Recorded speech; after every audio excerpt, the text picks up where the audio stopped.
Welcome to your daily market brief. Today, we're diving into three really critical questions that are shaping the whole investment landscape. Why is a famously stable currency suddenly feeling the heat? Where is all the cash in the world actually flowing? And maybe most interesting, what's the hidden paradox at the heart of the AI boom? So, here's what's on deck. We'll start with the surprising pressure on the Swiss franc.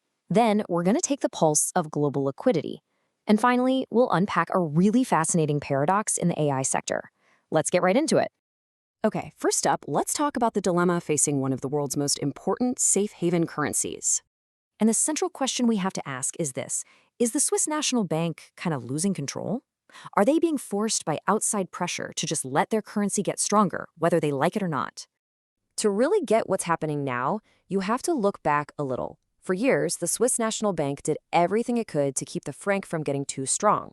Well, that work landed them on a U.S. list of currency manipulators back in 2020.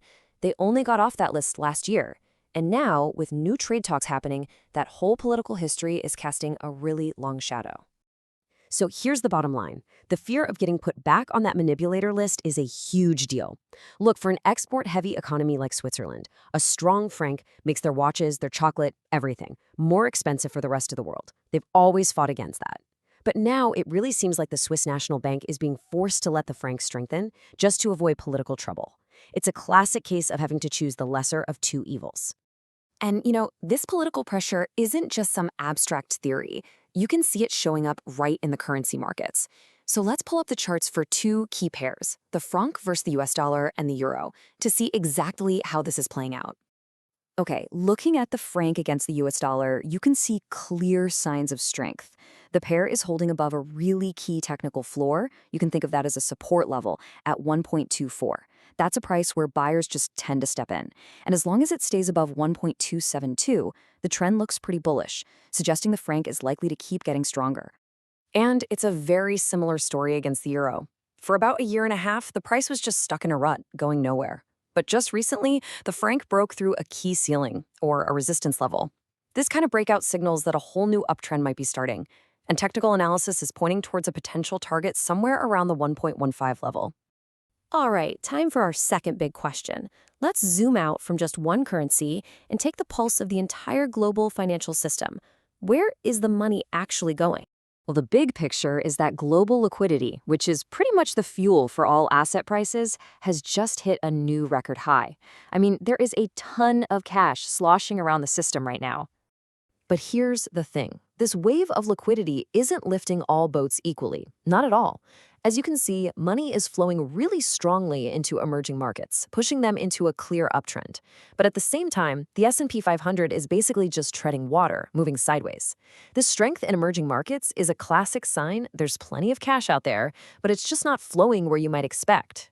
So the key takeaway here is that even though the system is totally flush with cash, that money is being very selective. The S&P 500 looks like it's hitting a wall, its momentum is stalling out, even with all this capital out there looking for a home.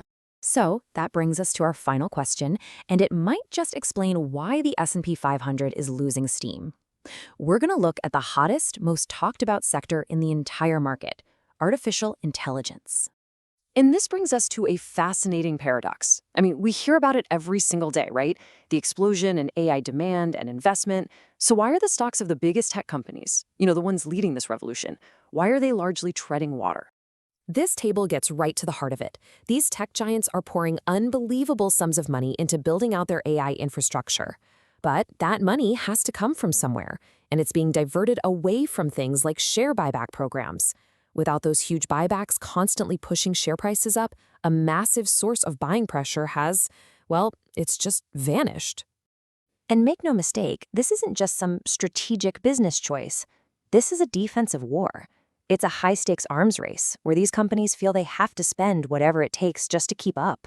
The fear is that if you fall behind in AI, you become irrelevant, and the winner could literally take the entire market. Just to help you grasp the staggering scale of this spending, take a look at this chart. Amazon, by itself, is investing around $200 billion. The entire country of France has committed just $30 billion to its national AI strategy. We're talking about corporate spending that rivals the investment of entire G7 nations. It's wild. So this all leads to a really powerful investment idea known as the infrastructure play. Think of it like a gold rush, right? Instead of trying to bet on which single miner is going to strike it rich, you invest in the companies that are selling the picks and shovels to all the miners. In the AI boom, this means looking at the companies supplying the essential stuff. The utility companies providing the massive amounts of power, the data center operators, the guys making the specialized cooling systems. That's where the smart money might be. Okay, so let's tie this all together with 3 key takeaways for everyone watching. First, that political pressure on the Swiss National Bank means the franc could keep getting stronger. Second, while there's plenty of cash out there, it's favoring emerging markets, which means the S&P 500 could just be stuck in a range for a while. And third, with big tech locked in a costly AI arms race, the smarter investment might be in the arms dealers, the companies supplying the essential energy and infrastructure. And that leaves us with a final thought to chew on. As this historic AI build-out continues, is the real opportunity not with the tech titans, but with the companies that are literally powering their revolution? Thanks for joining this explainer.